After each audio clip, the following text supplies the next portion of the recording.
रोटी कपड़ा और मकान, 70 साल की जिंदगी में 1 से 5 दुकान किए और फिर 4 कंधों पर स्मशान चले गए। इसी के लिए पृथ्वी पर आए थे।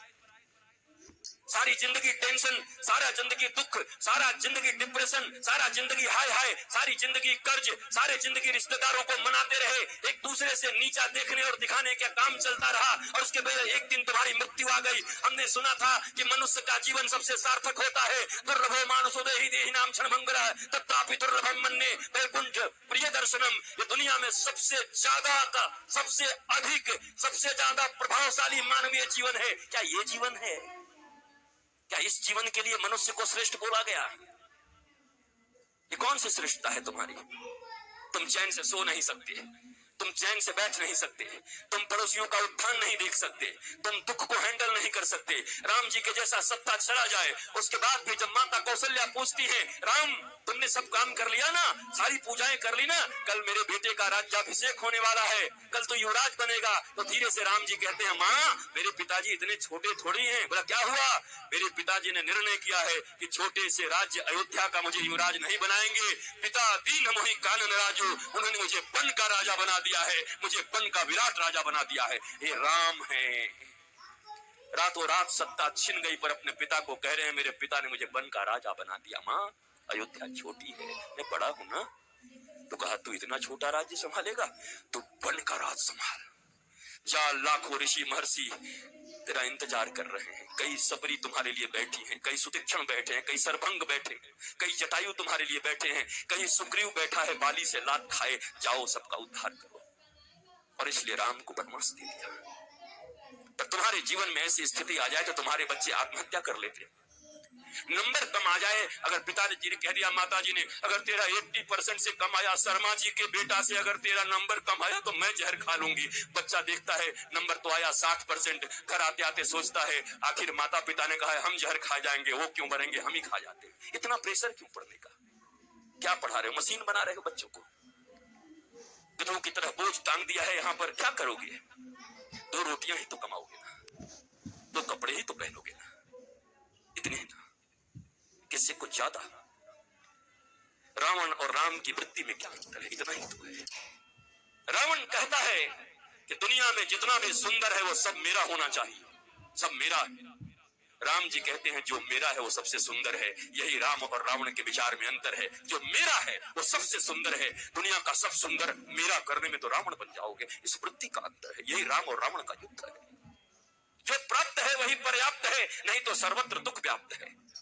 जो प्राप्त है वही पर्याप्त है। मेरे पास जो कुछ है वही है। परिश्रम करो, पुरुषार्थ करो, प्रार्थना करो, पर रो मत।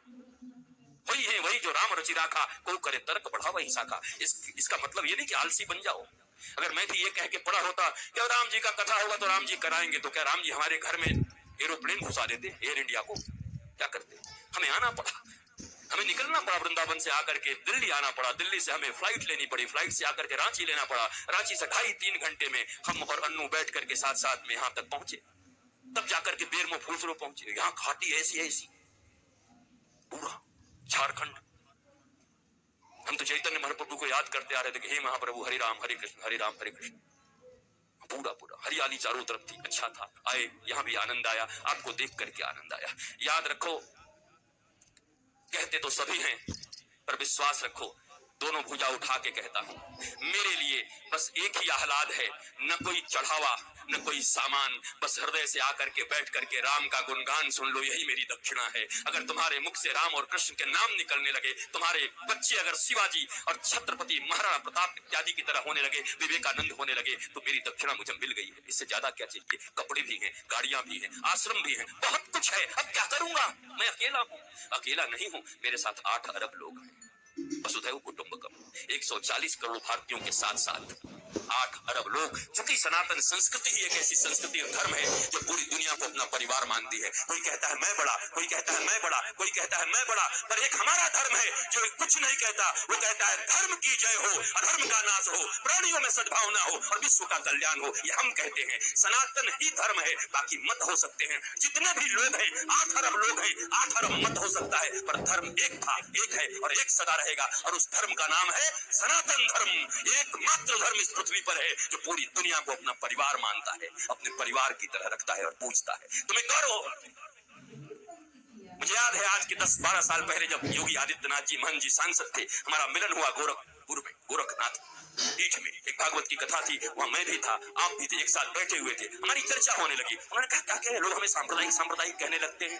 हम कहे महाराज जी हमें ग्रंथ खोलना चाहिए। ग्रंथ खोल करके संप्रदाय का परिभाषा क्या है, संप्रदाय किसको कहते हैं।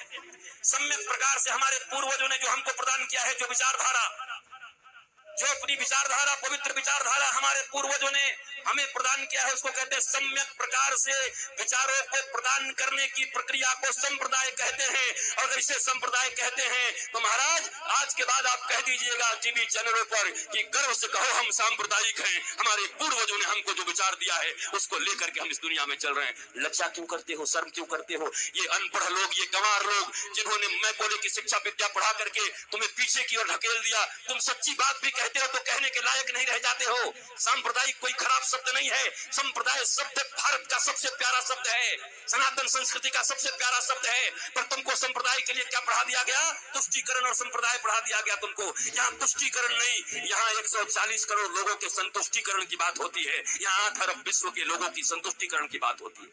ये है सनातन धर्म। तुम्हें गौरव होना चाहिए अपने धर्म के ऊपर, पर तुम बैकडोर में रहते हो, पीछे रहते हो, क्योंकि तुम्हारे पास ज्ञान नहीं है, क्योंकि तुमने हिंदी नहीं पढ़ी, तुम इंग्लिश पढ़ रहे हो, ना हिंदी ना इंग्लिश, ये मिली जुली। मुझे ताज्जुब तब लगता है जब ये भोजपुरी सिनेमा के एक्टर भी जब टीवी पर आते हैं एंड आई इफ यू, अरे भोजपुरी में पिक्चर बनाए, भोजपुरी में बोल।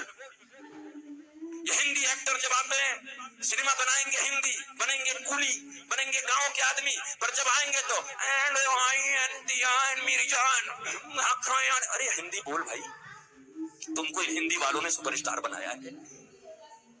टेटे टेटे इंग्लिश बोलता है बैठ के।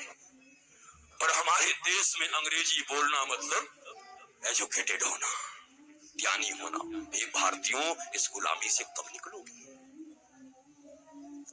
इस दुनिया में सबसे रिच लैंग्वेज है तो संस्कृत है, और सबसे पुअर लैंग्वेज है तो इंग्लिश है। संस्कृत के पास 1,74,00,000 से ज्यादा वर्ड्स हैं। करोड़ कह दिया, अरब। इंग्लिश के पास कितने, बेचारा हर साल 2, 4, 10 बढ़ाते रहता है।